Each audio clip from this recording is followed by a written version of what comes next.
लब्बैक अल्लाहुम्मा लब्बैक लब्बैक ला शरीक लक।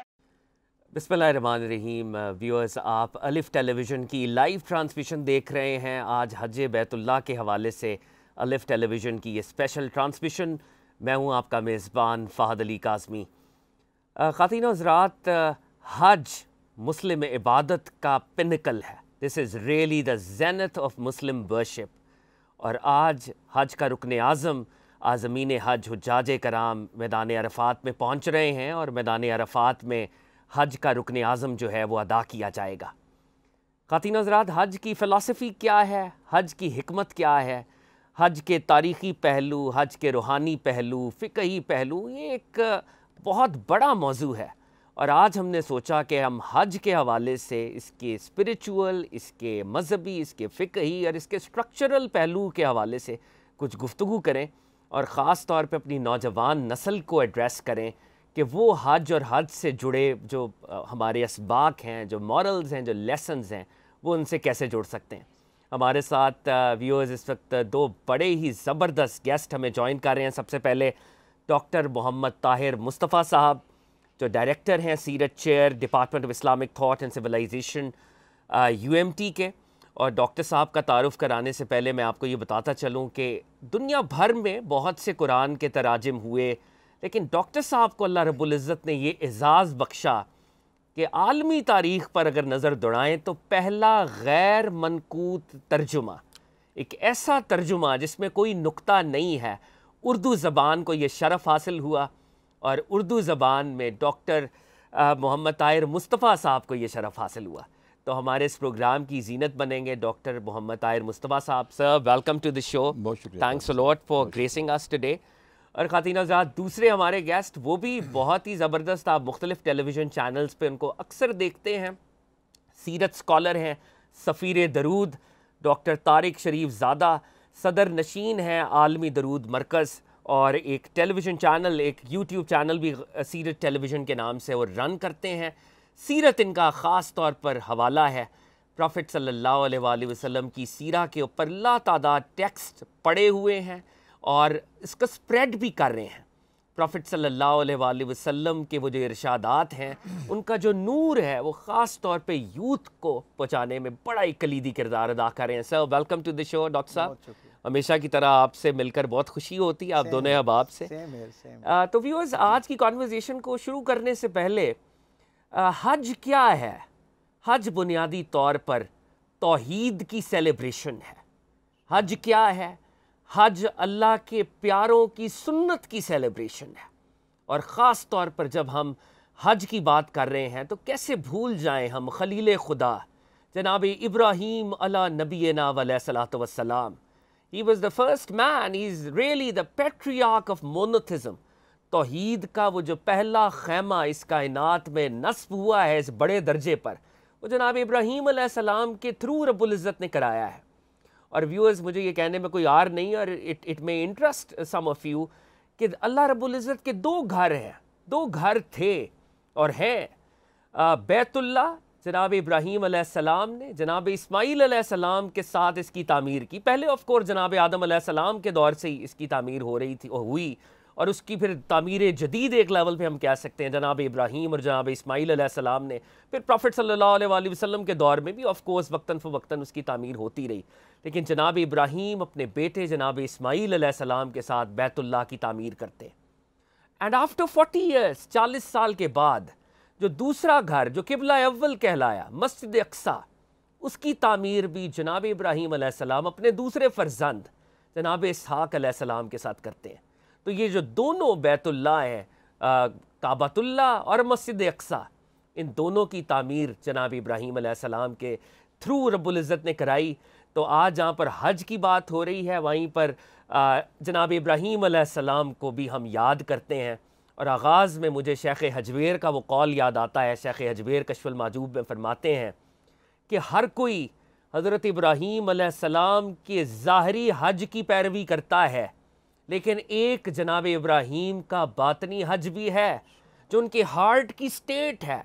उनके हार्ट की स्टेट हर वक्त मकाम में खुल्ला में रब्बुल इज़्ज़त के साथ हर वक्त मौजूद रहती है।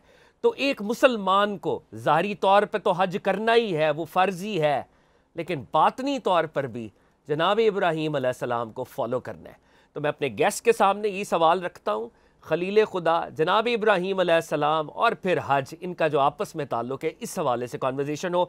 मैं डॉक्टर ताहिर मुस्तफ़ा साहब से कॉन्वर्जेसन का आगाज़ करूँगा। डॉक्टर साहब, खलील खुदा, हम मिल्लत इब्राहीमी हैं और सरकार दो आलम अलैहिस्सलातु वस्सलाम के जद्दुल अंबिया जनाब इब्राहीम अलैहिस्सलाम की सुन्नत आज मिल्लत इब्राहीमी हज अदा कर रही है। बहुत शुक्रिया काज़मी साहब, माशाल्लाह बहुत खूबसूरत आपने इब्तदाई गुफ्तगू की और बड़ी जामे आपकी गुफ्तगू थी। आपने ये इजहार किया कि हम आगाज़ करें हज़रत इब्राहीम अलैहिस्सलाम के तज़किरे से, क्योंकि आपने एक बड़ी अपनी गुफ्तगू में इंतहाई बाकमाल बात कही कि उनकी अदाओं की सेलिब्रेशन है आज। जद्दुल अंबिया हैं और हम देखते हैं कि आदम अलैहिस्सलाम की तख्लीक हुई, उस वक्त दीन जो कि आज हमारे पास है, ये अल यौम अकमलतु लकुम दीनकुम, हमारे ख़त्मुल मुरसलीन सल्लल्लाहु अलैहि वसल्लम पर इस दीन की तकमील हुई थी। नेमत को परफेक्ट किया जी, ये कोई नया दीन नहीं है, इसकी तकमील हुई थी, जिसका आगाज़ हुआ था आदम अलैहिस्सलाम से, उस दीन का।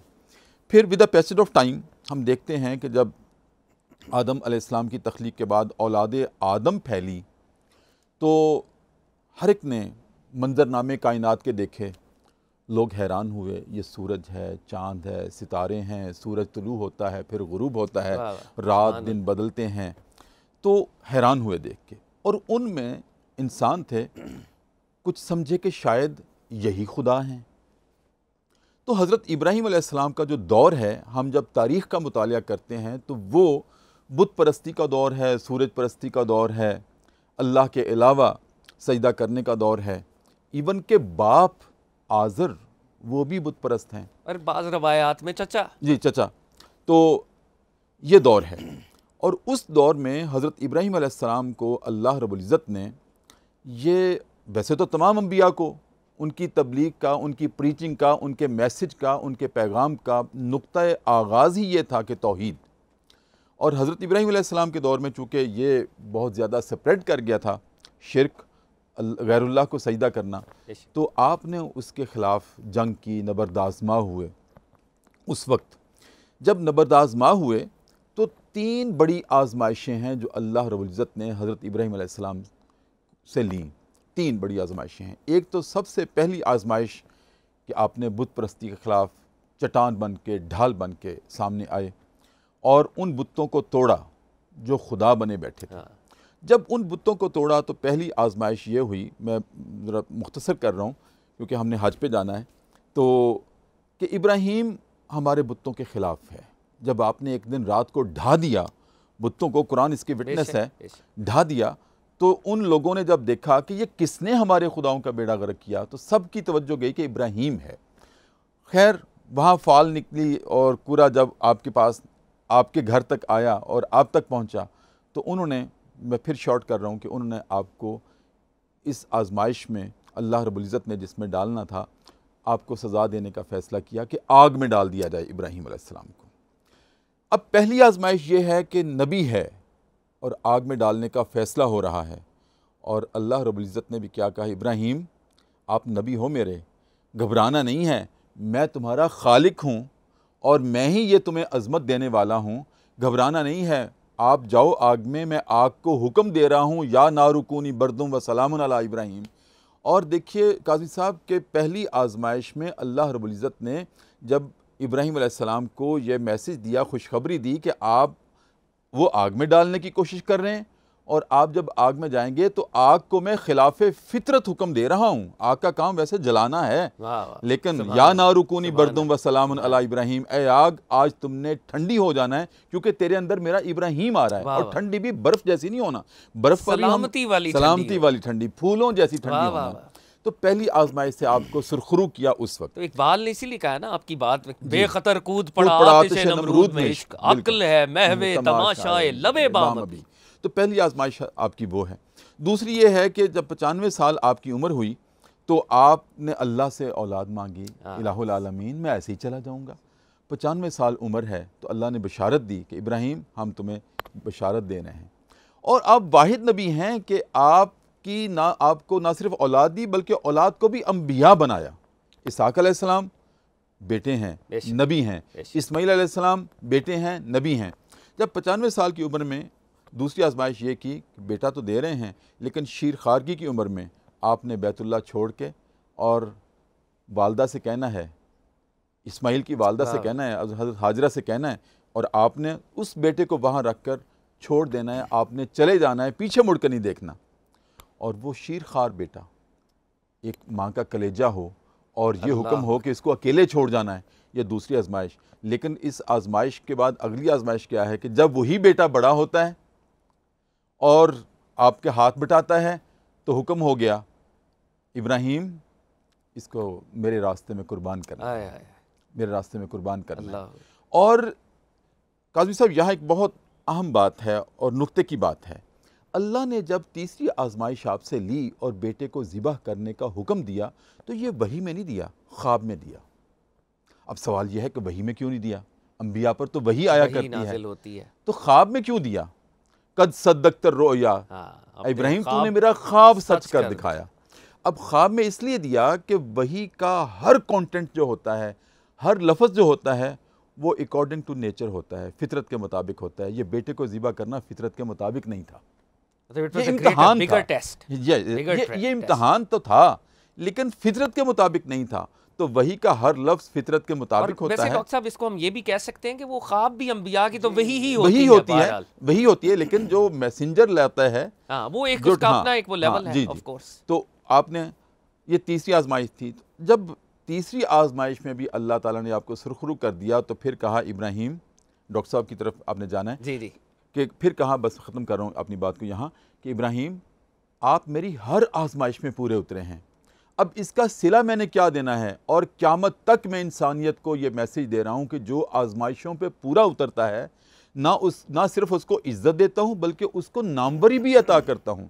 इब्राहीम इन आजमाइशों का सिला क्या है कि मेरे आखिरी नबी होंगे, ख़त्मुल मुरसलीन, और उन पर उनकी उम्मत दरूद भेजेगी और क़यामत तक दरूद भेजेगी। लेकिन इब्राहीम जब मेरे आखिरी नबी पर दरूद भेजा जाएगा ना तो उम्मत कहेगी अल्लाहुम्मा सल्ली अला मुहम्मदिन व अला आलि मुहम्मदिन कमा सल्लैता अला इब्राहीम। इब्राहीम मैं अपने आखिरी नबी पर जो दरूद भेजेगी उम्मत उसमें तेरा नाम भी शामिल कर। बहुत ही खूबसूरत डॉक्टर साहब आपकी तरफ बढ़ते हैं। एक तो बहुत ही खूबसूरत आगाज़ के जनाब इब्राहीम अलैहिस्सलाम के तस्करे से आगाज़ हुआ और इसमें कोई शक नहीं है जनाब इब्राहीम अलैहिस्सलाम की जो कंट्रीब्यूशन, और जनाब इब्राहीम अलैहिस्सलाम, और हम विजुलाइज अगर करें कि जनाब इस्माईल अलैहिस्सलाम और वो बैतुल्लाह की तामीर करें और फिर जो दुआ मांगी कि वो अज़मत वाला रसूल मेरी ज़ुर्रियत में पैदा कर दे, बिल्कुल, और फिर रब्बुल इज़्ज़त ने भी कुरान में सूरह बकरा में भी गालिबन के इमाम बनाया जनाब इब्राहीम को और उनकी नस्ल को भी। तो आज जनाब इब्राहीम अलैहिस्सलाम के मानने वाले, सरकार दो आलम सल्लल्लाहु अलैहि वसल्लम के मानने वाले, वो फरीज़ा हज अदा कर रहे हैं और लाइव मनाजिर इस वक्त हमारे व्यूअर्स भी स्क्रीन पे देख रहे हैं। तो डॉक्टर साहब मैं चाहूँगा कि ये जो हज के रूह परवर मनाजिर हैं, ये जो आज़मीन हज वहाँ पर पहुँचे हुए, इस हवाले से भी कुछ कॉन्वर्जेसन को हम इस तरफ भी लेके जाएँ, जनाब इब्राहीम अलैहिस्सलाम की नूर वाले ज़िक्र की खैरात से आगे हम बढ़ें और आज मॉडर्न डे कॉन्टेक्स्ट में ये जो 25 लाख आज़मीन हज अदा कर रहे हैं, इस हवाले से आज का जो हज है। जी डॉक्टर साहब। मोहम्मद करीम अलैहिस्सलातु तस्लीम, सबसे पहले तो यादावरी का शुक्रिया, और अलिफ चैनल और इसकी सारी ज़िम्मेदारान बिलखुसूस हमारे दोस्त, हमारे बड़े भाई मियाँ इदरीस साहब को बहुत मुबारकबाद। वो अपने मिजाज में जिस तरह एक इस मुआशरे के अंदर तिजारत के हवाले से, कारोबार के हवाले से, समाजियात के हवाले से, खिदमत खल्क़ के हवाले से जिस तरह अल्लाह ताला ने उनको एक रोशन सितारा बनाया है, बिल्कुल ये इनका चैनल जो है वो भी मीडिया के अंदर अपनी एक जुदागाना शनाख्त बनाता जा रहा है। और जिस तरह समाज सुधार और नज़रियाती बुनियादों पर इस चैनल के ज़िम्मेदारान इसको आगे लेके बढ़ रहे हैं, मैं समझता हूँ एक बहुत ही मुस्तहसन अमल है। और इसकी this is the first edutainment channel of Pakistan. Exactly ऐसा ही है, बिल्कुल ऐसा ही। एजुकेशन मैं समझता हूँ हमारे यहाँ मीडिया में जिस दर्जे की इस वक्त एक क्योस पाया जाता है और एक अफरा तफरी का सा एक माहौल नज़र आता है, एक बेतरतीबी नज़र आती है, वहाँ इस तरह के बातरतीब जो मीडियम्स हैं उनकी बहुत ज़्यादा ज़रूरत है और उनकी हौसला अफजाई की ज़रूरत है। अल्लाह ताला इनकी तौफीकात में हर आन बरकतें अता फरमाए। आज का ज़िक्र जो है वो बड़ा एक माजरा परवर और रूह परवर जो है वो ज़िक्र है, और डॉक्टर साहब ने बड़ी खूबसूरती से उसका आगाज़ हमें अता कर दिया। मैं इनकी गुफ्तगू के दौरान सोच रहा था कि आप ये देखिए कि ये जो अल्लाह की तौहीद को लोगों तक पहुँचाना, बंदों का अल्लाह से टूटा हुआ ताल्लुक़ उसे मजबूत करना, दोबारा से असर नौ उस्तवार करने के लिए जिन लोगों का मुख्तलिफ़ ज़मानों में इंतखाब होता है, हम ये देखते हैं कि उन सब के यहाँ किसी न किसी दर्जे के ऊपर कुर्बानी, ईसार, उसका जज्बा नुमाया नज़र आता है। और आप ये देखिए कि जिसका जितना मकाम बुलंद होता है उसी दर्जे की कुर्बानी जो है उससे तलब की जा रही होती है। और न सिर्फ ये कि वो शख्सियत, वो अज़ीमुश्शान कबीला जिसे दुनिया अंबिया और मुरसलीन कह के पुकारती है, उस अज़ीमुश्शान कबीले के हर फ़र्द को जहाँ इस अज़ियत, तकलीफ़, कुर्बानी, इसार से गुजारा जाता है, उनका इंतखाब किया जाता है। क्योंकि अल्लाह के रस्ते में दी जाने वाली कुर्बानी, अल्लाह के रस्ते में कबूल की जाने वाली मुशक्क़त हकीकत में तो एक सआदत है ना, क्योंकि वो अल्लाह और बंदे के दरमियान फ़ासले को कम करती है, बंदे को अल्लाह के करीब करने का ज़रिया, अल्लाह की तवज्जुहात, अल्लाह की रज़ा के हुसूल का ज़रिया बनाती है। हम ये देखते हैं कि जहाँ अल्लाह के वो बरगुज़ीदा नबी, उनका इंतखाब होता है कुर्बानी के लिए, ताकि उनको आला शर्फ अता किया जा सके, अपनी मखलूक में मुमताज़ किया जा सके।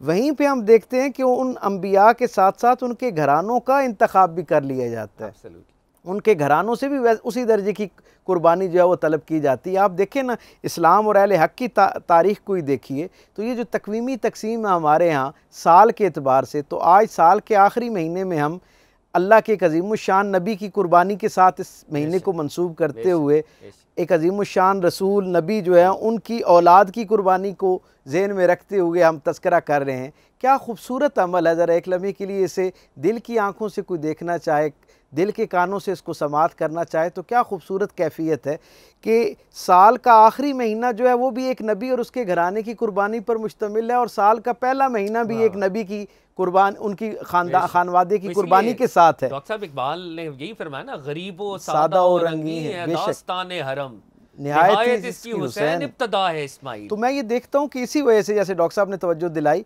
कि ये जो आखिरी महीने में कुर्बानी देने वाला घराना है, अल्लाह ने उसको भी दुरूद में शामिल कर दिया है, और वो जो आखिरी पहले महीने में कुर्बानी देने वाले हैं उनको भी अल्लाह ने दुरूद में, और दुरूद यकीनन जी बेशक। अब उसमें ये एक पैगाम है बुनियादी तौर पर। आप ये देखिए, कलीमुल्लाह होना बहुत शर्फ की बात है, इसमें कोई दो राय नहीं हो सकती। सफ़ीउल्लाह होना, इससे कौन जी शऊर इनकार कर सकता है उसकी अज़मत से। सारे अंबिया, रूहुल्लाह होना कैसा कमाल है। लेकिन आप ये देखिए कि ये सारे अल्लाह की तरफ से जो ओनरशिप के ऐलानात हैं अपने अंबिया के लिए, इन सब के अंदर एक कैफियत और ताल्लुक़ नज़र आता है। लेकिन खलील होना जो है उसके अंदर जिस दर्जे की अपनाइयत और मोहब्बत पाई जाती है उसका एक इनफरादी तशख़्ख़ुस है। और आप ये देखें, मुझे इन दोनों कुर्बानियों से ये समझ आता है एक तालिब इल्म के तौर पे कि जब किसी को इस दर्जे की कुर्बानी के लिए मुंतखब किया जाता है ना, तो उसे खलील बना लिया जाता है, और जब किसी दूसरे रसूल का ख़ानदान उस दर्जे की कुर्बानी देता है तो उसको हबीब बना लिया जाता है। तो खलील और हबीब बनने के लिए वो जो अल्लाह की तरफ से खालिस मोहब्बतों का ऐलान मैसर आता है, उसके पीछे इस दर्जे का आला अरफा इसार जो है वो हमें नज़र आता है। और जनाब इब्राहीम अलैहिस्सलाम की जब शख्सियत पे हम देखते हैं, इससे पहले कि हम हज की तरफ जाएँ, जनाब इब्राहीम अलैहिस्सलाम जो मंबा व मरकज़ हैं इस हज के सारे सफ़र और इसके अहवाल और इसकी सारी कैफियत का जो बुनियादी नुक्ता है, आप ये देखिए कि उनकी अज़मत का आलम यह है कि किसी इंसान के बारे में जब हम राय बनाते हैं तो दो हैसियतों में उसके बारे में राय बनाई जाती है। एक, बंदों की नज़र में उसकी क्या कदर है, मंजिलत क्या है, बंदे उसे किस दर्जे पे महसूस करते हैं, उसके बारे में राय बनाते हैं।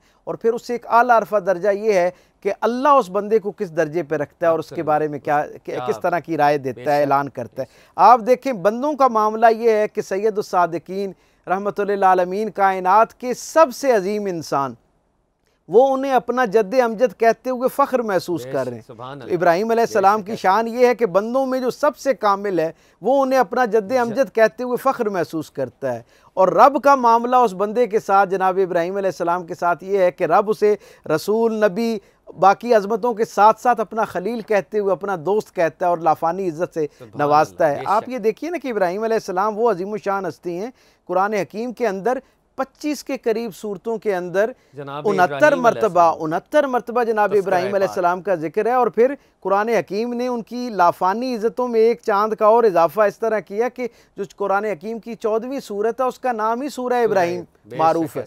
यानी हज़रत इब्राहीम की निस्बत और ताल्लुक से अल्लाह ने कुरान में किस तरह उनके जिक्र को, जैसे कुरान लाफानी है इसी तरह उनका जिक्र भी लाफानी है। और फिर ये जो हज है, कुरान उनके जिक्र के लाफानी होने का एक इस्तारा है, ज़रिया है। और हज जो है वो उनकी आदात करीमा, उनकी ज़िंदगी के अहवाल को महफूज करने का एक अमली इस्तारा है। बेशक रब्बुल इज़्ज़त के जो प्यारे हैं उनकी सुन्नत का एक जिंदा इजहार है, एक मैनिफेस्टेशन है हज। और ऑफ कोर्स आप देखिए ना, हज के अंदर जो कुछ मौजूद है ना, यानी नीयत और इरादा करने से लेके वापस घर पहुंचने तक जो कुछ है वो सारे का सारा अल्लाह के प्यारों की याद का एक जरिया और वसीला है। हर कदम, हर रुकन, हर अमल वो किसी न किसी लाफानी याद को हमेशा अपने बाद वाले आने वाले इंसानों को मुंतकिल करने का जरिया और वसीला बन रही है। ये एक सबक देता है, ये सारा अमल मुझ तक, आप तक, हमारे सामीन और नाजरीन तक ये पैगाम पहुँचाता है कि जब कोई शख्स अल्लाह की रज़ा के हुसूल के लिए इसार और कुर्बानी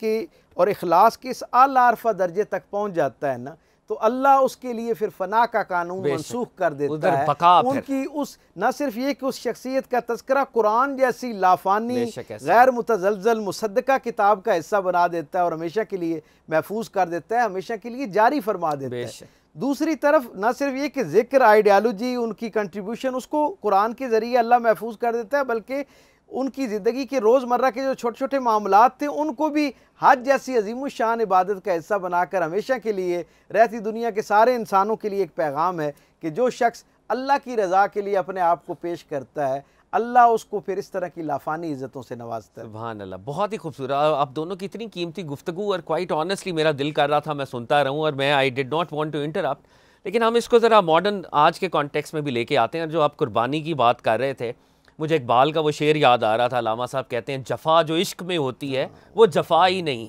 सितम ना हो तो मोहब्बत में कुछ मज़ा ही नहीं। तो अल्लाह रब्बुल इज़्ज़त अपने प्यारों को आज़माते हैं और वो फिर आजमाइश में पूरा उतरते हैं। इमाम गज़ाली ने बड़ी इंटरेस्टिंग बात की। इमाम गज़ाली ने कहा कि जो हज है बुनियादी तौर पे ये तुम्हारी जो आफ्टर लाइफ है उसका एक पैरेलल है। अगर तुम हज पे जा रहे हो, तुमने हराम बांध लिया है, तो समझो कि तुम जैसे कफन तुमने बांध लिया है। तुम अगर इस सफ़र पे जा रहे हो, अपने प्यारों को गुड बाय कह रहे हो, तो समझो कि तुम जो हो कब्र की तरफ जा रहे हो। तो हज एक पैरेलल है विसाले यार रब्बुल इज़्ज़त के साथ कनेक्शन का। तो डॉक्टर साहब आपकी तरफ ये सवाल रखता हूँ, इस तक ये 20 लाख से ज़्यादा लोग एक ही लिबास इन्होंने पहना हुआ है, एहराम और 2 अनसिली चादरें, अगर ख़ास तौर पर हम मर्दों की बात करें, इसकी क्या फ़िलासफ़ी है?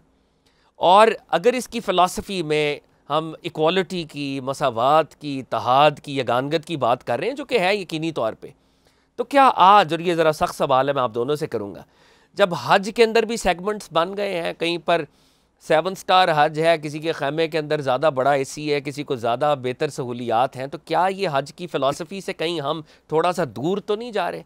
जो मसावात का कॉन्सेप्ट हमें दिया गया था, इस पर भी ज़रूर, ये ज़रा तल्ख सवाल है, लेकिन आप दोनों इसको ज़रूर एड्रेस करें। जी शुक्रिया काज़िम साहब।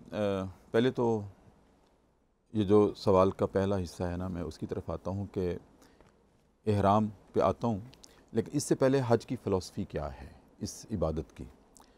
काज़िम साहब, अल्लाह रब्बुल इज़्ज़त ने अपनी इबादत का जो नक्शा बनाया है ना, उसमें अगर हम गहराई और गहराई के साथ गौर करें तो देखें, नमाज में सजदा किसके लिए है? अल्लाह के लिए है। साथ शर्त क्या लगा दी है? वर्कऊ मर्राकिन, वर्कऊ मर्राकिन। नमाज मेरे लिए है, रुकू मेरे लिए करना है, सजदा मेरे लिए करना है, और मेरे ही सामने तुमने हाथ उठा के गुलामाना तौर पर खड़े होना है नमाज में। लेकिन वर्कऊ मर्राकिन, तुमने अकेले नहीं, कोशिश करनी है इज्तमाइयत, बाजमात नमाज अदा करनी है। अच्छा, क्यों? ताकि तुम्हारी एक जो लोकल कम्युनिटी है ना, तुम्हारा उसके साथ इंटरेक्शन शुरू हो जाए। अच्छा, तुम्हारा एक सोशल कॉन्टेक्ट डेवलप करना चाहता हूँ। अल्लाह रब्बुल इज़्ज़त का ये ड्रीम है कि मैं अपनी इबादत के ज़रिए से ही तुम्हें मैं सोशली इंटरेक्ट करना चाहता हूँ, ताकि तुम्हारे अंदर एक दूसरे के लिए हमदर्दी हो, ईसार हो, एहसास पैदा हो। अच्छा, आपको बात करना चाह रहे हैं? नहीं, आप प्लीज़, आप, अच्छा, मैं आपकी बात। जी अच्छा, नमाज के लिए वर्को मर्राकीन कि मस्जिद में अदा की जाए, लोकल कम्युनिटी को जमा किया। अच्छा, फिर जब ईद की बारी आई ना, जुमे की बारी आई नमाज के बाद, तो कहा अब लोकल कम्युनिटी नहीं, इस दायरे को ज़रा फैला दिया जाए, जुमा एक ही मस्जिद में होगा। ये हमारे यहाँ काज़मी साहब गलत है कि हर मस्जिद में जुमा होता है। जामिया मस्जिद का कॉन्सेप्ट, जामिया मस्जिद, हाँ, वो शहर की एक ही मस्जिद में होना चाहिए, ताकि जो लोकली इजाजत से जामे मस्जिद का बड़ा जामे कॉन्सेप्ट है, जिसे हमने बहुत आम सा कर दिया, बिल्कुल नैरो। हाँ जी, अब एक मोहल्ले के लोग तो अपनी मस्जिद में मिलते थे, उनका तारुफ होता था। अब दूसरों के साथ भी तो आपका ताल्लुक होना चाहिए, उनके साथ भी तो आपकी रिलेशनशिप कायम हो जाए। उसके लिए जुमे की नमाज रख दी कि अब सराउंडिंग के सारे लोग जुमे की नमाज में इकट्ठे हों, जो पहले लोकली इकट्ठे होते थे। अच्छा, अब ईद की नमाज वो कहा कि मैदान में पढ़ी जाए, मस्जिद में भी ना पढ़ी जाए, वो मैदान में पढ़ी जाए, ताकि एक नेशनल लेवल पर एक जो आपका इलाकाई हल्का है वो सारे लोग जमा हों। उसके बाद अब ये नेशनली तो लोग मिल गए, पहले मोहल्ले के लोग मिले, फिर एक शहर के लोग इकट्ठे मिले, फिर दूसरे इलाकों के लोग, ईद की नमाज देखें दूर दूर से आते हैं हम, वो मिले। अब इंटरनेशनल जो रिलेशनशिप अल्लाह रब्बुल इज़्ज़त ने डेवलप करना था, इंटरनेशनल ऑर्डर जो कायम करना था, वो हज के ज़रिए से किया कि अब तुम सारी कौमें ओवर द ग्लोब मेरे घर आ जाओ। बहुत ही खूबसूरत, यानी फ्रॉम लोकल, हाँ, नेशनल एंड नाउ ग्लोबल, ये तीन लेवल्स के ऊपर, तीन लेवल्स के ऊपर अल्लाह ने इंसानों को जोड़ना चाहे और अपना रब्त कायम करना चाहे। किसके लिए? तवाफ मेरे लिए ही है, लेकिन मैं इस बहाने से तुम्हारा आपस में एक ताल्लुक कायम करना चाहता हूँ इंटरनेशनली। तो डॉक्टर साहब, ये हमारे यहाँ जो फिर ये एक रवाज सा पड़ गया है कि मैं इबादत करूँ तो इंडिविजुअली, और जो कम्युनिटी बिल्डिंग है, जो नेशनल इंटीग्रेशन है, उसके ऊपर हम फोकस ही नहीं करते। ये तो हाँ जी, तो ये क्या हम इस इबादत की फिलॉसफी से अगेंस्ट नहीं खड़े हुए? वैसियत माशरा। हाँ जी, हालांकि नमाज के ज़रिए से भी अल्लाह रब्बुल इज़्ज़त ने सोशल कॉन्टेक्ट को डेवलप करना चाहा है। और हम ज़कात देखें, वो तो है ही दूसरे का एहसास। इन्फाक क्या है? दूसरे का एहसास। रज़ा तो उसकी मतलूब है, लेकिन इन बंदों के साथ हमदर्दी। अच्छा, फिर रोज़ा क्या है? वो भी बंदों के साथ। मतलब आपकी बात से मैं ये जो मुझे स्पॉट कर पा रहा हूँ कि जिनको हम हुकूकुल्लाह कह रहे हैं, अल्लाह ने जहां भी कहीं ना कहीं एक ह्यूमन फ्रेमवर्क, अल्लाह ने जहां भी अपने हक का तस्करा किया ना, कलामुल्लाह को ही देखें, इमीडिएट साथ हुकूकुल इबाद का तस्करा है। बिस्मिल्लाहिर्रहमानिर्रहीम आगाज़ है कुरान करीम का, अलिफ लाम मीम ज़ालिकल किताबु ला रैब फीह हुदल लिल मुत्तकीन। अब मुत्तकी कौन है? अल्लज़ीना युमिनूना बिल गैब, ईमानियात की बात की, जो गैब पर ईमान रखते हैं। व युकीमूनस्सलात, जो नमाज कायम करते हैं। व मिम्मा रज़क़नाहुम युनफ़िकून, सजदा मेरे लिए है, उसके बाद मेरे बंदों का ख्याल रखते हैं। वाह वाह वाह, सुभान अल्लाह। अब यही हज पर मतलूब है कि इंटरनेशनली ओवर द ग्लोब तमाम इंसानों को जोड़ना चाहा है। और उनके अब खुतबा हज असल में है क्या जो इस वक्त हो रहा है? ये तो मस्जिद के खुतबे से लेकर हज के खुतबे तक, इसमें कोई फ़रोई मसाइल नहीं डिस्कस होने चाहिए कि उसके पीछे नमाज नहीं होती, वो कहता उसके पीछे नमाज नहीं होती।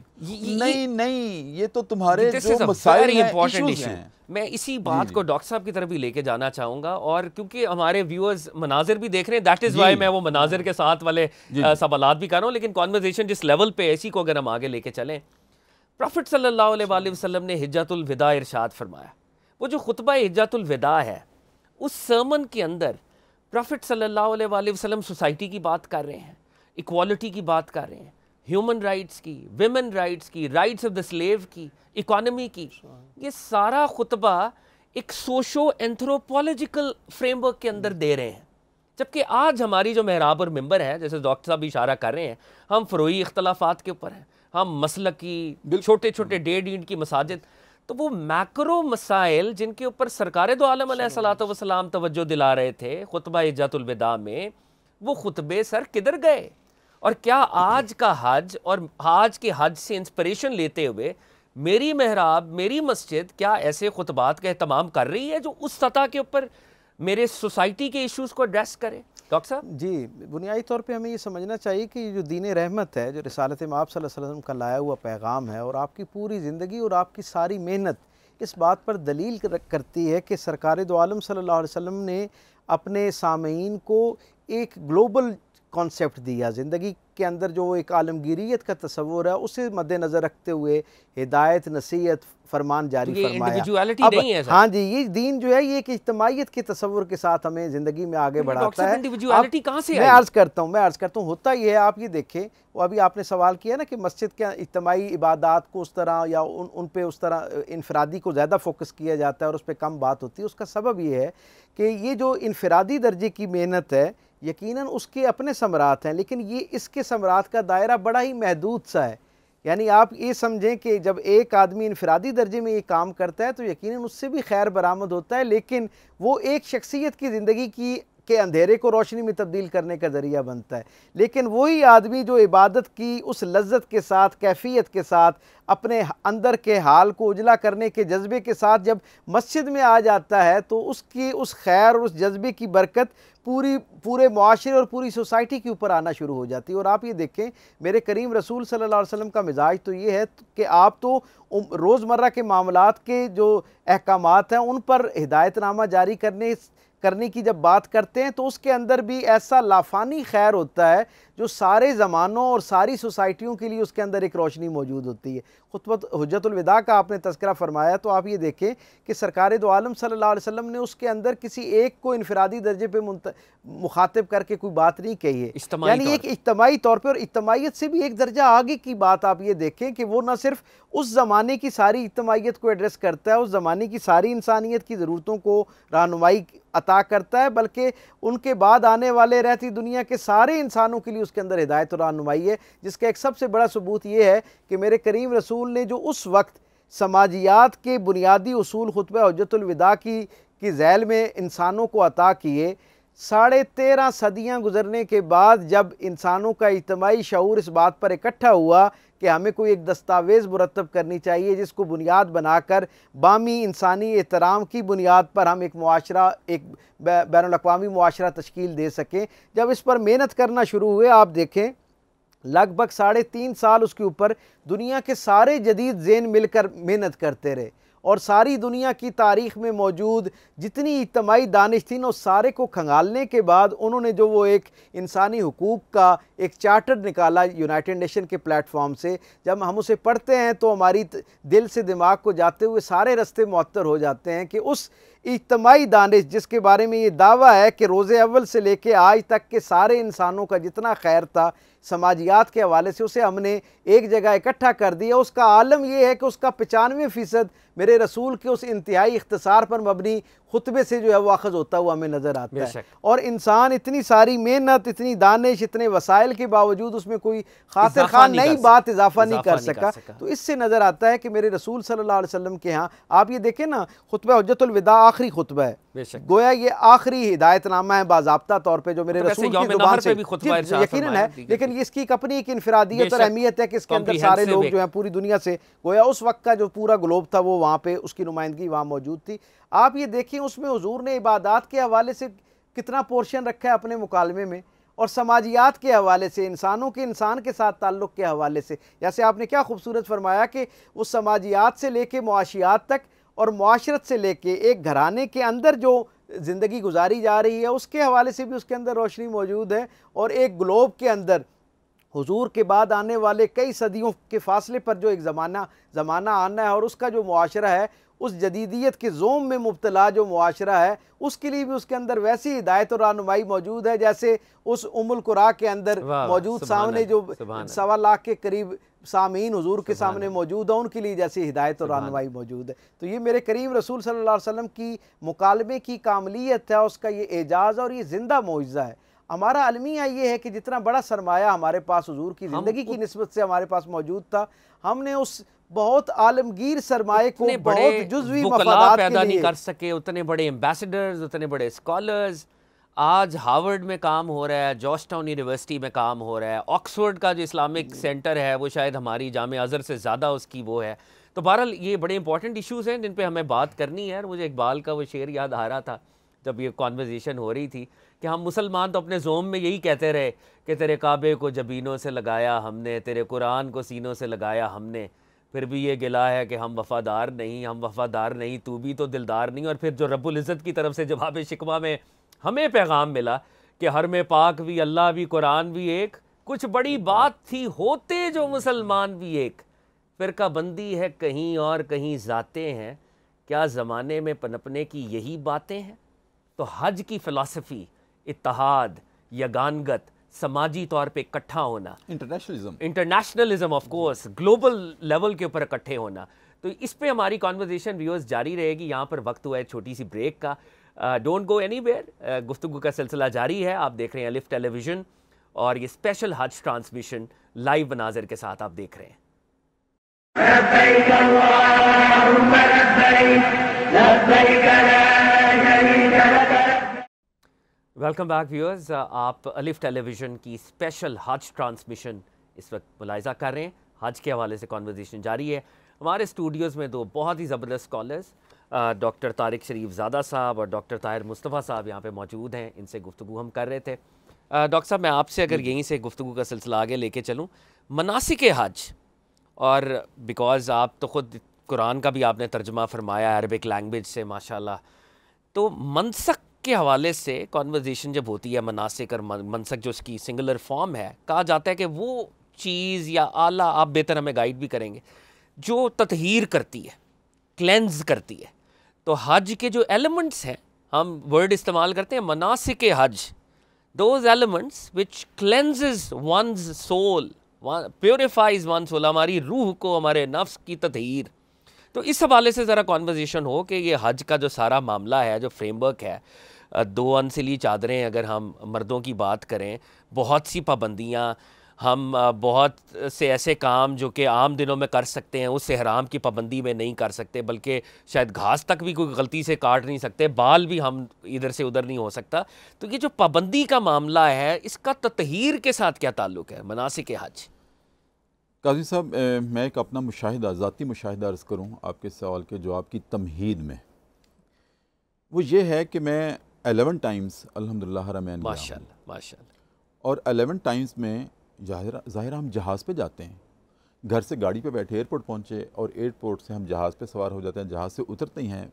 मेरा एक मुशाहिदा है, डॉक्टर साहब भी शायद उसको इंडोर्स करें, कि हरम काबा का जो हुदूद है उसमें हम जो ही पाँव रखते हैं हमारी थकावट का एहसास होता है, टांगों में दर्द शुरू होती है। हालांकि अभी उम्रा नहीं किया, अभी तवाफ़ नहीं किया, अभी सही नहीं की, कुछ भी नहीं किया, उस सरज़मीन पे कदम रखते ही हमारी थकावट का एहसास होता है। क्यों होता है? मैंने बड़े लोगों से इसका पूछा, उलमा से भी पूछा, मुझे कोई शाफी जवाब नहीं मिला। कोई 11 टाइम जब मैंने अर्ज़ किया कि शायद 7वें 8वें चक्कर में मुझे इसका जवाब मिला। वो भी एक आम शख्स, मैंने पूछा, मैं ऐसा क्यों होता है? अभी मैंने तवाफ़ भी नहीं किया, सही भी नहीं की, टांगें दर्द हैं, वहाँ रैशेस पड़ जाते हैं। अच्छा, उसने मुझे एक जवाब दिया जो जिसका नशा आज भी में है, मुझे उससे सरशार हूँ। उन्होंने जवाब दिया कि देखें, जब हम सरज़मीन हरम पे कदम रखते हैं, साथ ही गुनाहों की पिघलाहट होती है, और जब गुनाहों की पिघलाहट होगी जिस्म से, दर्दें तो होंगी। वाह वाह, बड़ा खूबसूरत, दर्दें तो होंगी। अब वो साथ ही देखें, गर्मी वहाँ क्यों ज़्यादा है? जब हम किसी चीज़ को मैल से पाक करते हैं तो हीट देते हैं, जब हीट देते हैं ना तो मैल उतर जाती है। वाह वाह, फिर वो ततहीर होती है, मतलब it's a physical phenomenon also. और आपकी बात पे मुझे हज़रत अली उल मुर्तज़ा का एक कॉल याद आया। हज़रत अली उल मुर्तज़ा ने फरमाया कि जब इंसान की तौबा उस वक्त तक कामिल नहीं होती जब तक वो वक्त जो उसने मासियत में बिताया था वो उसकी बॉडी से पिघल कर निकल ना जाए। हज़रत अली मुर्तज़ा का कौल है, हमारे सूफिया इसको कोट करते हैं, पिघल कर निकल ना जाए। बेशक पाकीज़गी ततहीर तभी होती है। अच्छा, फिर जब हम, मतलब इट्स अ मेटाफिजिकल, मैं अपने व्यूअर्स के लिए इट्स अ मेटाफिजिकल फिनोमेनन, इसको फिजिकल ना समझा जाए, मेटाफिजिकल है, एक रूहानी एहसास है। जी जी। अच्छा, फिर हम जब तवाफ़ करने जाते हैं, वही इब्राहीम अलैहिस्सलाम और इस्माईल अलैहिस्सलाम की अदाएँ हैं। देखिए, जब हम तवाफ़ करते हैं तो आपने भी कहा लिबास एक ही होता है, और जैसे ये व्यूअर्स देख भी रहे हैं हमारी स्क्रीन के ऊपर, ये सब ऐसे ही चाचे कराम, ऐसे ही है। वही एहसास दिलाया जा रहा है कि तुम कुर्बानी के लिए आए हो, और कुर्बानी कैसी? जैसे शम्मा के गिर्द परवाने झूमते हैं ना, और जब परवाने झूमते हैं तो शम्मा की हीट भी होती है, हरारत भी होती है, आग भी होती है, तो बाज़ उससे टकराते हुए तड़प भी जाते हैं।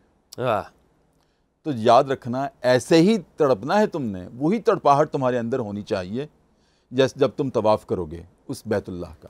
अब उस बैतुल्लाह के 4 नाम हैं। एक है काबा, मैं पाबंदी की तरफ आ रहा हूँ। एक है काबा। काबा हम क्यों कहते हैं? इसको मुकाब, इसको अंग्रेजी में स्क्वायर कहते हैं। स्क्वायर जी, क्यूब, क्यूब, 4 कोनों वाली इमारत। It's a cube. जी, क्यूब। तो इस वजह से 4 कोने हैं, इसके मुकाब है, इसलिए इसको काबा कहा जाता है।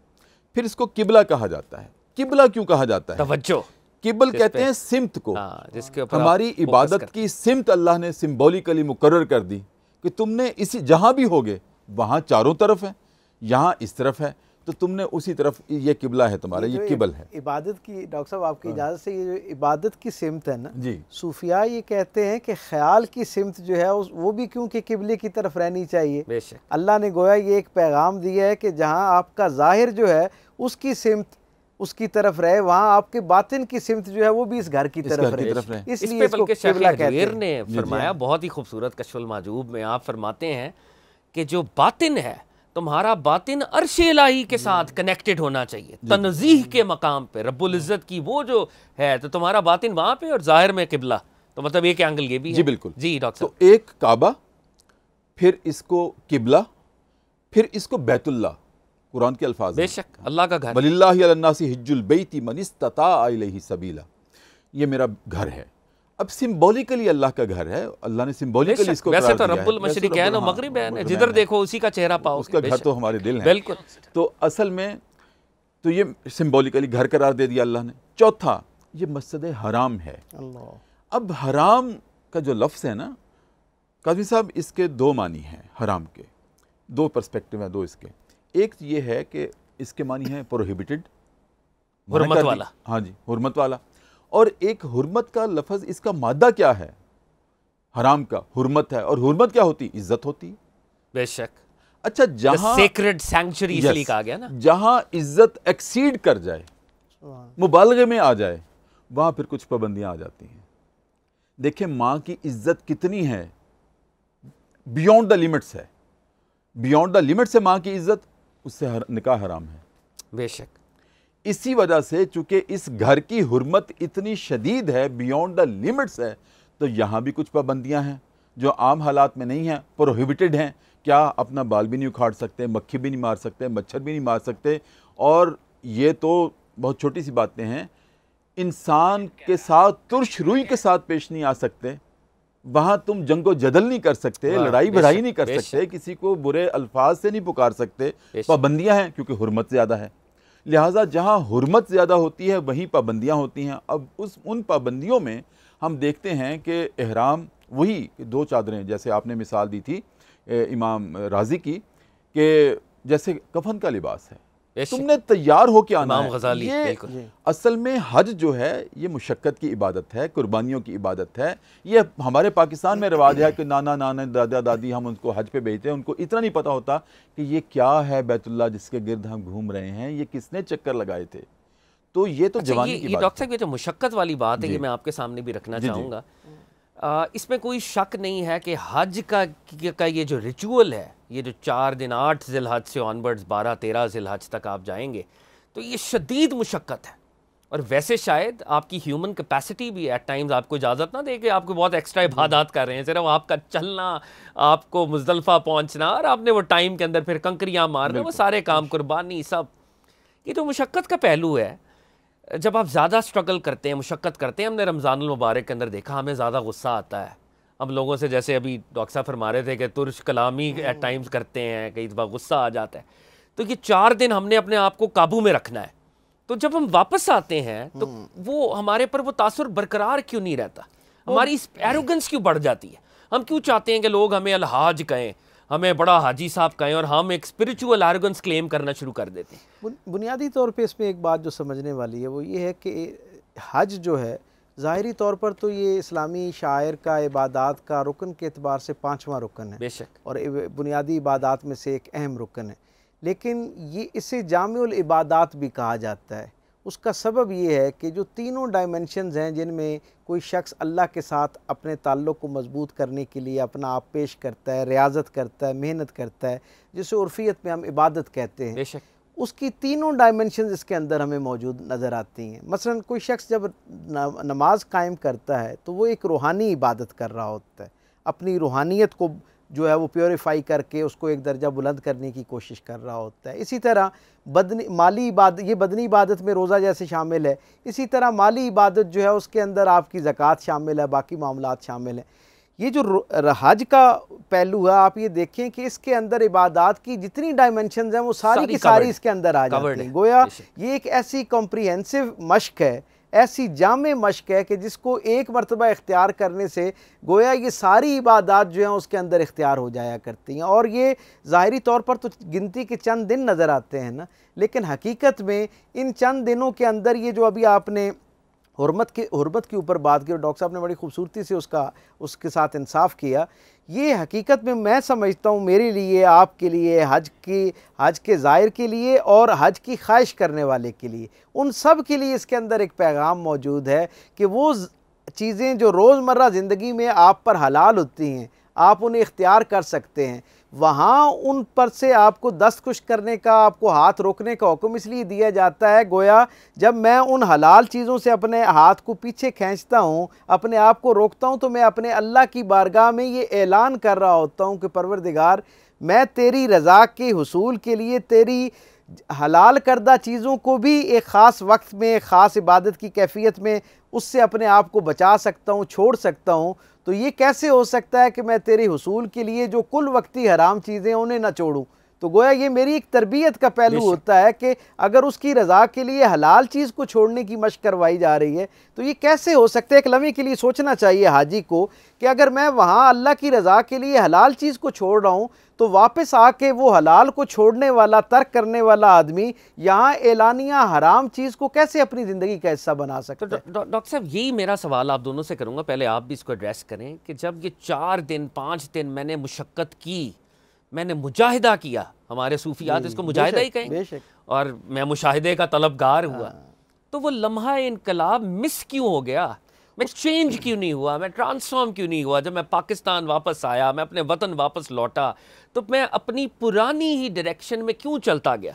जनाब अली करमल्लाहु करीम का फरमाने ज़िशान, आप ये फरमाते हैं कि लोग जितना अच्छा नज़र आने की कोशिश करते हैं उससे आधी कोशिश के साथ वो अच्छे हो सकते हैं। वाह, कितना खूबसूरत, सुभान अल्लाह, सुभान अल्लाह। जितनी कोशिश करके वो अच्छे नज़र आते हैं, प्रिटेंड कर रहे हैं, कोशिश करते हैं कि लोग हमारे बारे में एक मुस्बत राय बनाएं, उससे आधी कोशिश के साथ वो अच्छे हो सकते हैं। सुभान अल्लाह। हमारा भी मामला कुछ वक्त गुजरने जा रहा है, मुआशरे के अंदर, सोसाइटी पे, इनफरादी दर्जे पे,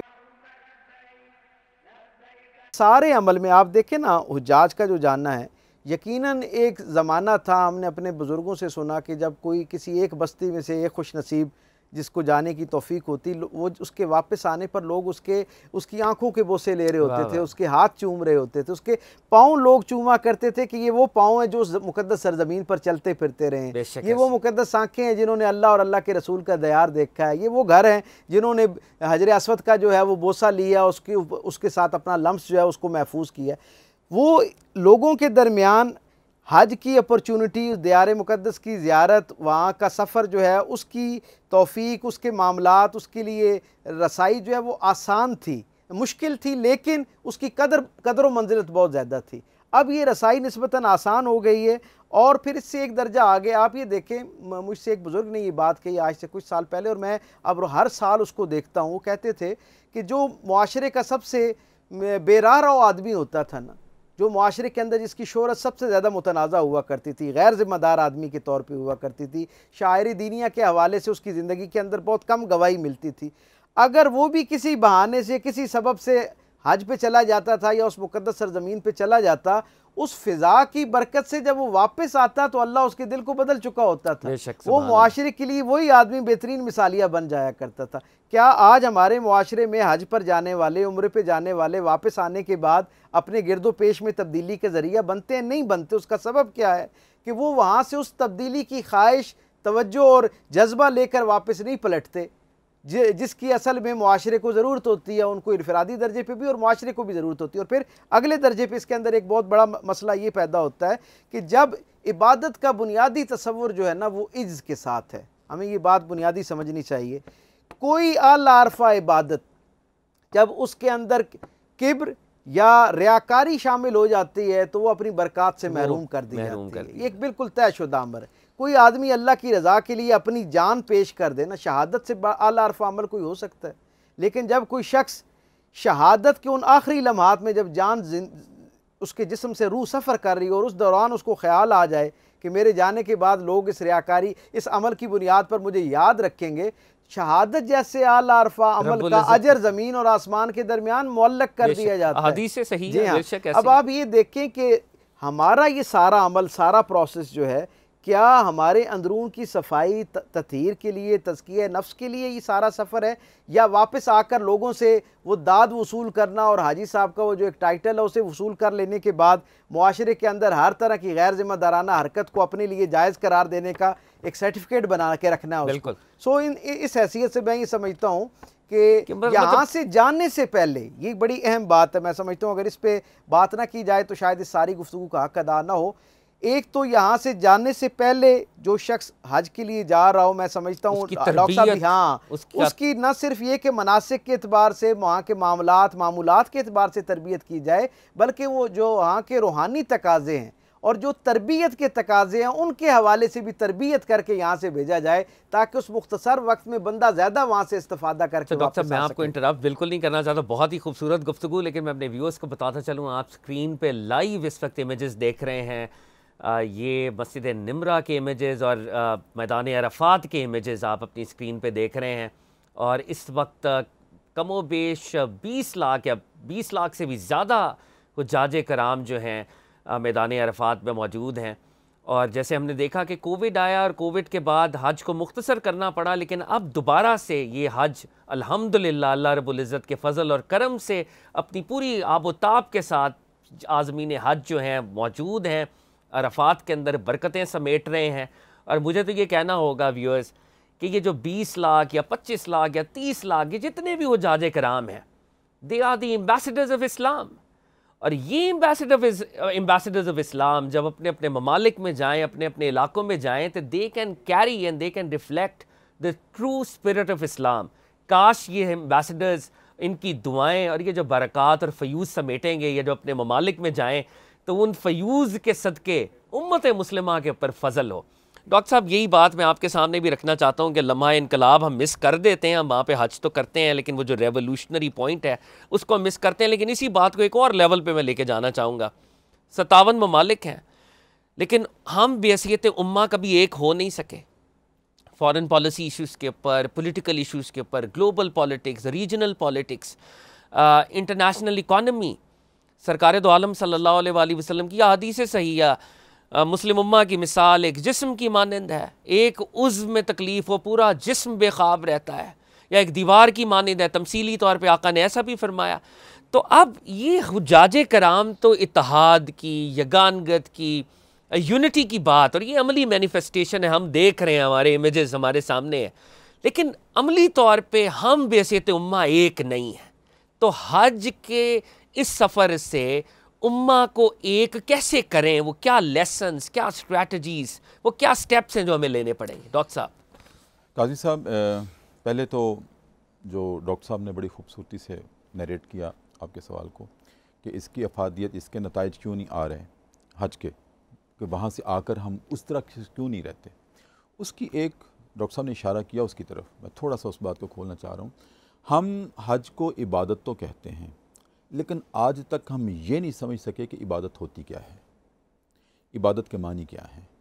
हम इबादत समझते हैं चंद रसूम की अदायगी को, मसलन 5 वक्त नमाज़ पढ़ ली, इबादत है।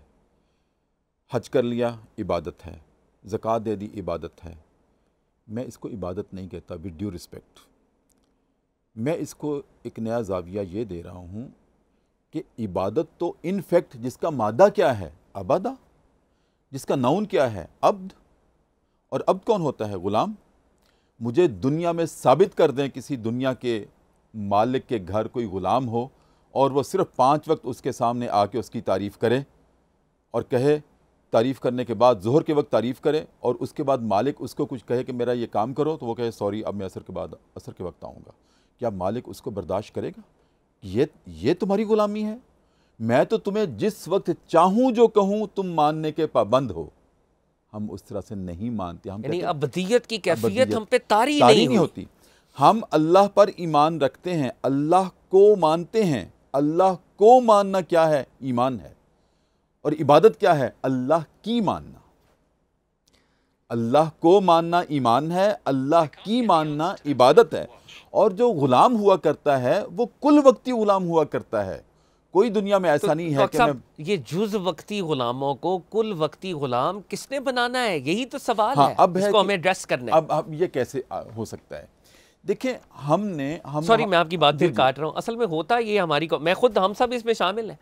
हम बीमारी की तशखीस तो कर रहे हैं, उसका इलाज जो है, उसकी जो असल में प्रिस्क्रिप्शन दवा वो क्या है, शायद हम वहाँ तक नहीं जा पा रहे। बात यह है, मैं उससे पहले विद ड्यू रिस्पेक्ट अर्ज करूँगा कि मेरे एक दोस्त का शेर है कि कैसे मुमकिन है कि हालात की गुत्थी सुलझे। बड़ा तल्ख सा इसका ये रिप्लाई है मेरा। कैसे मुमकिन, आपने भी कहा था कि तल्ख सवाल करूँगा, अब तल्ख जवाब भी है थोड़ा सा। बिस्मिल्लाह। कैसे मुमकिन है कि हालात की गुत्थी सुलझे, अहले दानिश ने बहुत सोच के उलझाई है। वाह। अहले दानिश ने बहुत सोच के उलझाई है। हमें तकसीम कर दिया गया मज़हब की बुनियाद पर, हमें तकसीम कर दिया मसाले की बुनियाद पर, हमें तकसीम कर दिया ज़ुबान की बुनियाद पर। ये पंजाबी है, ये पख्तून है, हमें नफ़रतों में डाल दिया गया। हमें कि ये फ़लाँ मसलक का है, ये फ़लाँ मसलक का है, हमें दरमियान में दरारें डाल दी गई, नफ़रत पैदा कर दी गई। मैं दुबई में एक दोस्त के घर ठहरा, तो जब मैं जाने लगा तो उसने मुझे कहा, डॉक्टर साहब मेरा अक़ीदा तो ये है कि अगर फ़लाँ मसलक का आदमी नमाज पढ़ ले, वहाँ से जब तक 1.5 फुट मट्टी ना उखाड़ी जाए जगह पाक नहीं होती। अस्तगफिरुल्लाह। ये हमारा माइंड मेकअप कर दिया गया है, माइंडसेट हमारा ये बना दिया गया है। और यहाँ भी हम वतन अजीज़ में देख लें, ये फ़लाँ की मस्जिद है, ये फ़लाँ की मस्जिद है, इसमें दूसरा कोई नमाज नहीं। अगर नमाज पढ़ ले तो अस्तगफिरुल्लाह हम मसाजिद धोना शुरू कर देते हैं। बिल्कुल। मैं कहता हूँ कि मैं अहले सुन्ना हूँ, मेरी नमाज अहले तशी के पीछे भी हो जाएगी। सुभान अल्लाह। मेरी नमाज अहले हदीस के पीछे भी हो जाएगी। अहले हदीस क्या है? हदीस का फॉलोअर। तो हदीस को फॉलो करना कोई जुर्म है? सुन्नत को फॉलो करना कोई जुर्म है? अगर सुन्नत को फॉलो करके कोई अहले सुन्ना है तो मैं अहले सुन्ना हूँ। अगर हदीस को फॉलो करके कोई अहले हदीस है तो मैं अहले हदीस हूँ। और अहले बैत से मोहब्बत करके अगर आप कोई टाइटल देना चाहते हैं तो वो भी मैं वो हूँ। और हज के मौका पर, उम्र के मौका पर, बैतुल्लाह में अगर मेरा बैतुल्लाह अहले सुन्ना ने यहाँ हाथ बांधे हैं, मेरे साथ अहले हदीस है उसने यहाँ हाथ बांधे हैं, मेरे साथ अहले इस तरफ अहले तशी है उसने हाथ छोड़े हुए हैं, मेरा बैतुल्लाह सबको अमान देता है, तो मैं कौन होता हूँ किसी के बारे में फतवा देने वाला? आपकी बात से ऑल्दो ये थोड़ा सा हम डाइग्रेस करेंगे, लेकिन ये बात भी अहम है। हमारे यहाँ गालिब अक्सरियत, हम खुद भी, मैं अपनी जाती है, सबको अमान देता है। इमाम आज़म अबू हनीफा रज़ी अल्लाह तआला अन्हु को हम फॉलो करते हैं एक लेवल पे, लेकिन इमाम आज़म खुद इमाम जाफर सादिक के स्टूडेंट हैं। यस। इमाम शाफई उनके स्टूडेंट हैं। इमाम रफ़ायदैन करते थे। बेशक। इमाम मालिक, तो ये सारे, तो अगर हम इमाम अहमद बिन हंबल हम देखें तो ये तो आपस में स्टूडेंट टीचर का रिलेशनशिप है, और ये तो इज्तिहाद की बातें हैं, कॉन्वर्सेशन की और डायलॉग की, तो इसमें तो जुड़ना है। मसालिक के इख्तलाफ है ना, ये कुफ्र इस्लाम की जंग नहीं है, ये तो डॉक्टर साहब औला और अदम औला। अल्लाह ताला आप जैसे उलमाए हक को सलामत रखे। आप जिस जुर्रत के साथ ये बात कर रहे हैं, मेरा आपको सलाम है। ये ईमान की जंग नहीं, ये तो मसालिक के इख्तलाफ औला और अदम औला की बात है। मेरे नजदीक रफ़ाइदैन के बगैर नमाज पढ़ना औला है, उनके नजदीक रफ़ाइदैन के साथ औला है, बस इतनी सी बात है। और उनकी नियत तो यही है ना कि वो परफेक्शन को चेज कर रहे हैं, नबी की हर अदा को जिंदा रखना। मैं तो काज़मी साहब इसको इस अंदाज में लेता हूँ, हम तो इसको एक तो पहले हमें ये समझना चाहिए कि इख्तलाफ राय को मुखालफत की दर्जे पे नहीं ले जाना चाहिए। इख्तलाफ राय इल्मी दर्जे के ऊपर एक दूसरे के साथ इख्तलाफ का ज़रिया होता है। ये हज हर साल मैं ये समझता हूँ कि खाना काबा जो है वो अर्ज़ मुक़द्दस जिससे मेरे करीम रसूल सल्लल्लाहु अलैहि वसल्लम ने हिदायत के चराग जलाए और उस लाफानी रोशनी से सारी दुनिया ने इस्तिफ़ादा किया, हर साल वहाँ आने वालों को एक पैगाम देती है कि जैसे यहाँ आप सब मोहब्बत की एक लड़ी में परोए हुए हो, यकीनन इसी अंदाज में, इसी नहज के ऊपर जब यहाँ से वापस जाना है तो तुमने अपने दिलों को वैसे ही कुशादा करना है जैसे हरम का मताफ अपने आप को कुशादा करते हुए तुम सबको कबूल करता है। पीर करम शाह साहब अल-अज़हरी अलैहि रहमा की एक बात याद आ गई। वो फरमाया करते थे कि ज़ाहिर अपने अपने नुक्ता नज़र के एतबार से आपका एक ज़ौक़ होता है और आप उसे ज़रा बेहतर समझ रहे होते हैं बाकी लोगों से। वो कहते हैं जब मैं अर्ज़ मुक़द्दस पर गया तो मैंने देखा कि वहाँ सारे लोग जो हैं मुख्तलिफ़ मकातब फ़िक्र के अपने अपने अंदाज़ में अपने रब से मुखातिब हैं, अपनी अर्जियाँ पेश कर रहे हैं। कहते हैं उनमें से कई लोग जब वापस आए ना तो मैंने उनसे अहवाल पूछा कि वहाँ जो दुआएं मांगी थी उनका क्या मामला हुआ। तो कहते हैं कबो बेश सब ने मुझे बताया कि उनकी दुआएं कबूल हो गई। तो मुझे उस दिन ये पता चला कि अल्लाह के यहाँ ये सारे तरीके, ये सारे ज़ौक़ जो हैं वो काबिल कबूल हैं। उसका यानी बड़ी दलील ये कि जो वहाँ जिस अंदाज में जाके अल्लाह को पुकार रहा होता है अल्लाह उसे कबूल करता है। साहब के भी मशहूर फिक्र है ना कि सरकार दो आलम सल्लल्लाहु अलैहि वसल्लम की हर अदा को रब्बुल इज्जत ने प्रिजर्व कर लिया, प्रोटेक्ट कर लिया। और आप यहाँ पे जो एक इज्तिमाइयत की बात हो रही है, आप ये देखें मेरे करीम रसूल जब हिजाज़ मुक़द्दस में तशरीफ़ लाए ना, आपकी विलादत होती है तो लगभग हिजाज़ मुक़द्दस की आबादी 28,000 के करीब थी। और ये 28,000 की आबादी, डॉक्टर साहब क्योंकि सीरत के स्कॉलर हैं तो यकीनन इस बात की को इंडोर्स करेंगे कि 28,000 की आबादी काज़मी साहब 210 शनाख्तों में तकसीम थी। अल्लाह 210 शनाख्तें थीं जिन पर वो अपना अपना फ़ख्र करते थे, अपना तारफ़ और अपना नाम जो है अपनी इज़्ज़त का ज़रिया उसको समझते थे। मेरे करीम रसूल का इंसानी तारीख़ में एक बहुत मुनफरिद एजाज़ ये है, एक बहुत अज़ीमुश्शान कारनामा ये है कि सिर्फ़ 63 बरस की उस मुख्तसर से दौरानिए में वो जो कई हज़ार बरसों पर मुश्तमिल वो 210 इकाइयों की तकसीम थी ना, मेरे करीम रसूल जब दुनिया से जा रहे थे तो हुजूर ने उसको एक उम्मत की शक्ल देकर एक आइंदा आने वाली नस्लों को जो है उस ख़जाने को मुंतकिल किया। अलमिया ये है कि आज उस उम्मत ने उस जितना हुजूर ने मेहनत करके सारों को इकट्ठा करके एक उम्मत बनाया था, हमने उससे कहीं ज़्यादा मेहनत करके इस उम्मत को दोबारा हज़ारों या शायद लाखों हिस्सों में तकसीम कर दिया। इकबाल का जुमला मुझे याद आता है, अलामा साहब से किसी ने ऐसी कॉन्वर्जेशन की तो अलामा साहब ने कहा कि लोगों ने कहा मुसलमान स्कॉलर्स क्या कर रहे हैं आजकल इन्वर्टेड कॉमास में। उन्होंने कहा वो मुसलमान नॉन बिलीवर्स की तादाद में इजाफा कर रहे हैं क्योंकि हम सर्टिफिकेट्स देने में पड़े। अल्लाह करे कि आप जैसे स्कॉलर्स जो अहले हक हैं, जो उम्मत के जोड़ने की बात कर रहे हैं, जो हज की फ़िलासफ़ी है असल में, ना तो रानी रहे बाकी, ना ईरानी ना अफ़गानी, हम तो national identities, ethnic identity, sectarian identity से ऊपर उठेंगे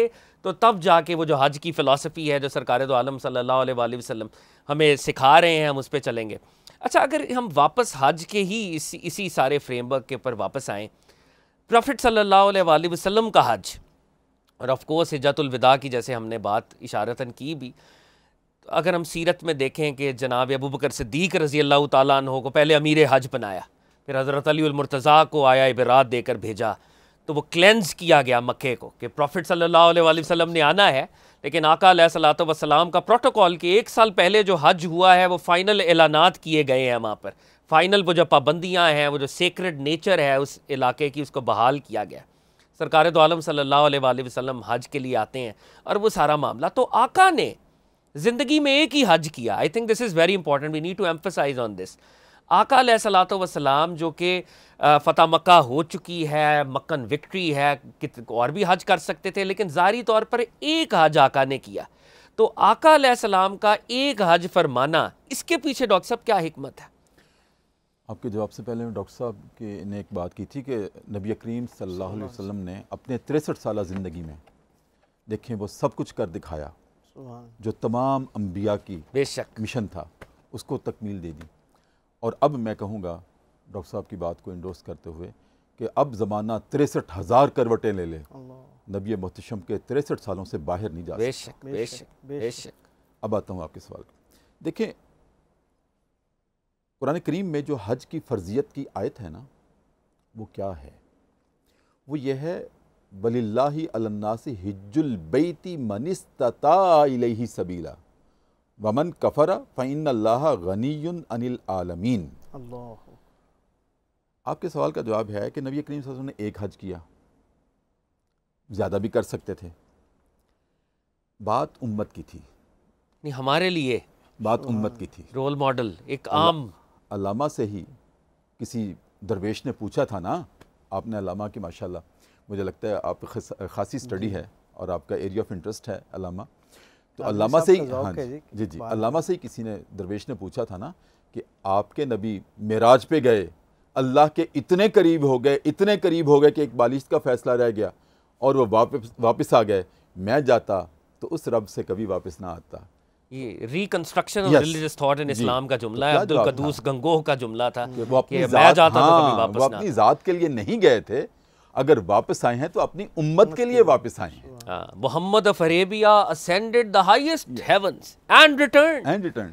Had I been there, I would have never come back. Never come back. तो अल्लामा तो इकबाल ने किसके कहा लिए कि आए? ये prophetic spirit हाँ। है जो उम्मत को उम्मत के लिए, सोचती उम्मत है। के लिए आए। Saintly spirit जाती उसमें यस, सोचती है। हरीसुन अलैकुम, कुरान ने सुभान उनका ये अल्लाह, बयान किया है कि सुभान आप तो उम्मत के लिए हरीस थे ना।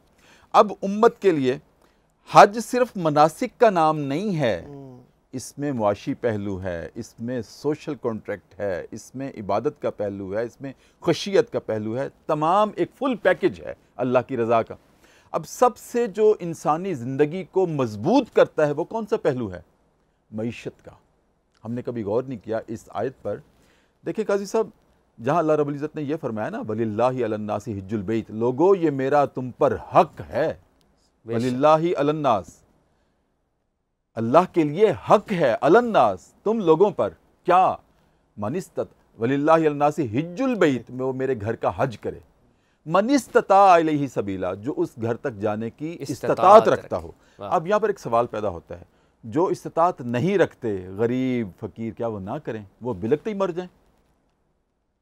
ज़ाहिर तो आयत से ऐसे ही लगता है कि अल्लाह ने अमीरों को बुला लिया, जो इस्तिताअत रखते हैं वो आ जाएं, जो इस्तिताअत रखते हैं वो ना आए। नहीं नहीं, इस्तिताअत में नुक्ता ये है, अल्लाह ने ये शर्त इसलिए लगा दी कि जो आज इस्तिताअत नहीं रखता वो अपनी मुआशी जिद्दोजहद में इतना मूवमेंट में आ जाए कि अगले साल वो भी अहल हो जाए। सुभान अल्लाह, सुभान अल्लाह, सुभान। देखें कितनी बड़ी फिलॉसफी है कि हम महरूम नहीं रखना चाहते, हम तो सबको बुलाना चाहते हैं। अल खल्क़ु या अल्लाह, ये खल्क़ मेरा कुनबा है, मैं तो सबको अपने घर में बुलाना चाहता हूँ। लेकिन जो आज इस्तिताअत नहीं रखते वो परेशान ना हो कि मैं उनको बुला रहा हूँ, तुम्हें नहीं बुला रहा। तुम्हें तरगीब दे रहा हूँ कि तुमने जामिद होकर नहीं बैठ जाना, तुमने अफसोस ज़दा होकर नहीं बैठ जाना, मायूस होकर नहीं बैठ जाना।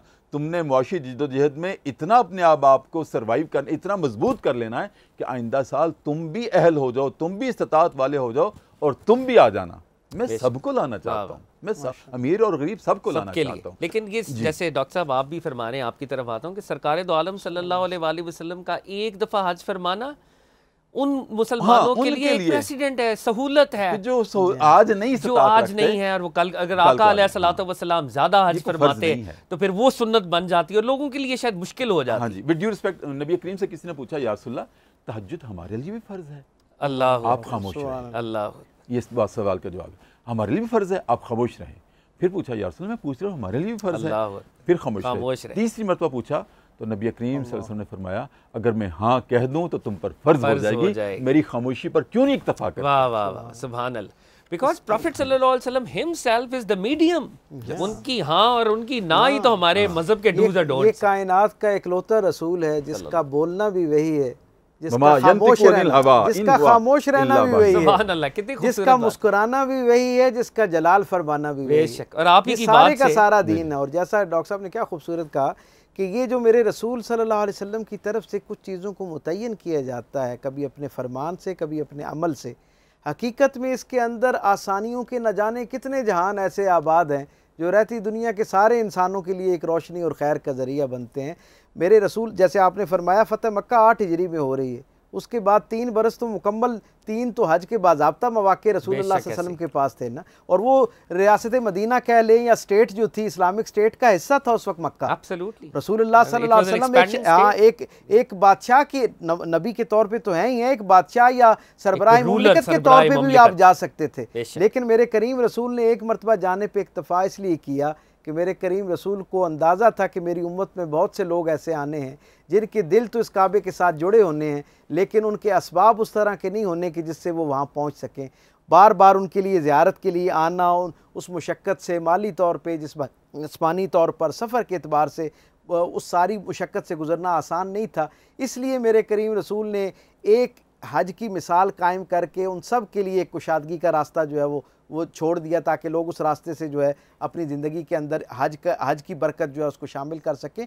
मैं यहाँ एक बात बड़ी समझता हूँ कि अपने सामीन और नाजरीन को उसमें शरीक किया जाना चाहिए।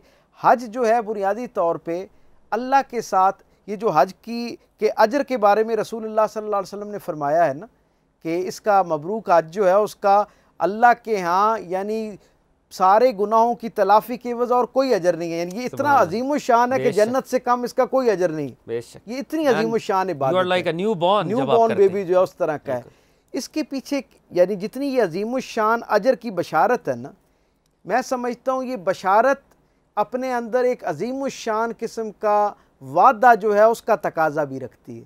जब वो शख्स जब वहाँ पर कोई आखिरी तवाफ़ विदा कर रहा हो ना, जिस वक्त कोई रात की तारीकी में उस चटियल मैदान के ऊपर कंकरियों के ऊपर रात बसर करते वक्त आसमान को देख के और उन दो चादरों में जिसका आपने बड़ी खूबसूरती से तस्करा किया, उन दो चादरों को ओढ़े हुए अपने रब के साथ मुखातिब हो ना, तो अपनी तौबा पेश करने के साथ साथ एक मुसम्मम वादा करके वहाँ से निकले कि अगर मेरे रब ने मेरे लिए इस चंद दिन की मुशक्क़त, आप देखें ना एक इंसानी ज़िंदगी 60-70 साल की ज़िंदगी में ये 5-7 दिन कितनी अहमियत रखते हैं, ना होने के बराबर। कितने ऐसे 5-7 दिन हमारी ज़िंदगी के जो हम भूल बैठे। आप ये देखिए 5-7 दिन की आर्जी सी मुशक्क़त जो है उसके एवज़ अल्लाह की तरफ से कितने बड़े इनाम का वादा किया जा रहा है। तो फिर उसके शुक्राने के तौर पे सही, इसके शुक्राने के तौर पर मुझे वहाँ से ऐसा वादा करके निकलना चाहिए ना कि अब मेरी ज़िंदगी जो है, मेरी ज़िंदगी में तब्दीली, और वो इससे पहले जो कुछ मेरी ज़िंदगी में था उस पर जब अल्लाह ने मुझे बशारत दे दी माफ़ी की, तो अब मुझे अपने आप को उस माफ़ी का अहल साबित करना अपने अमल से, अपने रवैये से, अपने मिजाज से। आप दोनों अहबाब से, क्योंकि हम we are moving towards the culmination of the transmission, बहुत मज़ा आया डॉक्टर साहब आप दोनों हजरात से गुफ्तगू कर दिल वाकई नहीं करता कि मैं आपको रोकूं। अब क्योंकि वो वक्त आने वाला है जब मस्जिद निमरा से बाकायदा खुतबा हज जो है वो इरशाद होगा, तो आज इस मौके के ऊपर खुतबा हिज्जतुल विदा के वो जो नकात हैं जो सरकार दो आलम सल्लल्लाहु अलैहि वसल्लम ने दिए, जिसमें अल्लाह की तौहीद की बात हुई, जिसमें यह फरमाया गया किसी काले को किसी गोरे पर, किसी अरबी को किसी अजमी पर कोई फजीलत और बरतरी हासिल नहीं है, जो मसावात की बात हुई। अगर डॉक्टर साहब आप दोनों से मैं ये सवाल रखूँगा कि उस खुतबे के नकात क्या थे, उस खुतबे का जो नूर है वो किस तरह से स्प्रेड किया जाए, और उस खुतबे के नूर से कैसे इंस्पिरेशन लेके मुस्लिम उम्मा जो है आज प्रॉफिट सल्लल्लाहु अलैहि वसल्लम की टीचिंग्स को मैनिफेस्ट करें। डॉक्टर साहब बहुत मुख्तसर जवाब मैं दूंगा कि देखें, आपके सवाल के जवाब में इस खुतबे का आज क्रक्स क्या है, हम इंसानियत को एड्रेस कर लें। हमारा दीन मुसलमानों का दीन नहीं है, इंसानियत का दीन। सुभान अल्लाह। नबी करीम सल्लल्लाहु अलैहि वसल्लम का तारुफ करवाते हुए अल्लाह रब्बुल इज़्ज़त ने कलामुल्लाह में ये कहा है, कुल इन्नी रसूलुल्लाहि इलैकुम जमीया। बेशक, सुभान अल्लाह। कुल या युहन्नास, कुल या युहन्नास, कुल या युहल्लज़ीना आमनू नहीं कहा, अय्युहन्नास। वाह वाह वाह, सुभान अल्लाह। या युहन्नास, ए नबी कह दे मैं तुम सब लोगों के लिए रसूल बना के भेजा गया हूँ। और ये हज का जो खुतबा है और इसका जो मैसेज है, कुल इंसानियत के लिए होना चाहिए कि इंसानियत जहाँ भी तड़पती है।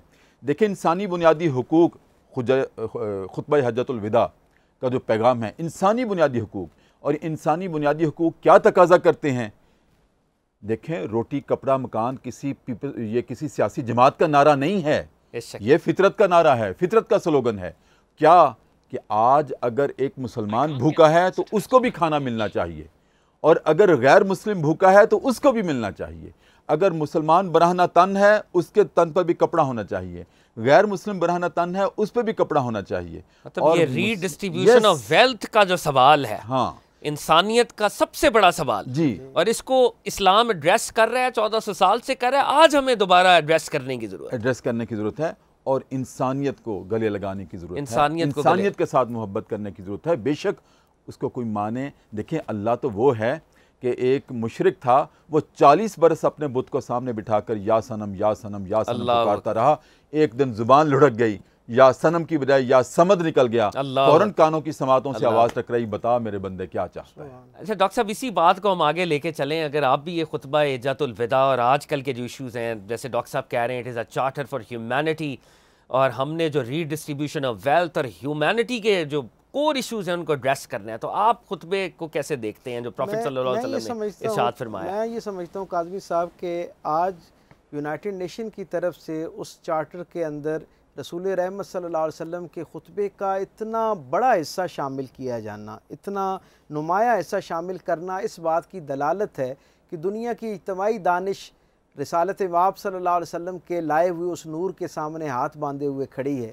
और दुनिया के सारे गैर मुतअस्सिब ज़हन इस बात पर मुत्तफ़िक हैं कि हिदायत का अज़ली अब्दी, फ़लाह का अज़ली अब्दी, सुकून का अज़ली अब्दी और खुशहाली का अज़ली अब्दी रास्ता जो है वो वही है जो रिसालत वाब सल्लल्लाहु अलैहि वसल्लम ने मुतय्यन किया है। आप देखिए खुतबा हुज्जतुल विदा में, जैसे मैंने पहले अर्ज़ किया, अगर आप उसको एक और अंदाज से अगर आप उसे देखें तो आप पर एक खुशगवार हैरत खुलेगी कि उसमें इबादात के ज़ैल में रसूलुल्लाह सल्लल्लाहु अलैहि वसल्लम ने बहुत कम बात की है, ना होने के बराबर बात की है, और मामलात और मामूलात पर गुफ्तगू ज़्यादा की है। बहुत अहम बात है। आप ये देखें ना कि आखिरी खुतबा और रसूलुल्लाह सल्लल्लाहु अलैहि वसल्लम यकीनन अगर इबादात की अहमियत और उनकी तफसील और जुज़ियात पर बात करते तो वो भी सरापा रहमत और नूर था, हिदायत का सरचश्मा होना था। लेकिन मेरे करीम रसूल ने अपनी ऑडियंस को सामने रखते हुए और रहती दुनिया तक के सारे इंसानों को बतौर ऑडियंस अपने सामने अपने मुखातिबीन तसव्वुर करते हुए कैसी आला अरफा इज्तिमाई नौइयत के मसाइल पर एक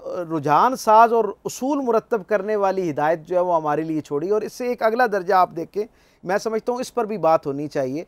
एक जामे अज़हर के स्कॉलर हैं डॉक्टर मोहम्मद बिन मुहन्ना, उन्होंने एक किताब तरतीब दी है, डॉक्टर साहब आपकी नज़र से भी यकीनन वो गुजरी होगी। उन्होंने रसूल रहमत सल्लल्लाहु अलैहि वसल्लम के खुतबा हुज्जतुल विदा से लेके खुलफाए राशिदीन के ज़माने तक जितने हज हुए हैं, जो हुजूर के बाद भी हज हुए हैं, उन तमाम हज के जो स्पीकर्स थे, जो आइम्मा किराम थे, उनकी जो खुतबात थे उनको इकट्ठा किया। मैं उसमें देख रहा था कि हज़रत उमर फारूक के ज़माना है और आप अपने ज़माने के अंदर कब्रस जो था उस वक्त कब्रस का ज़माना, कब्रस एक इलाका है, उसके अंदर ईसाइयों के ऊपर यहूदी जुल्म कर रहे थे।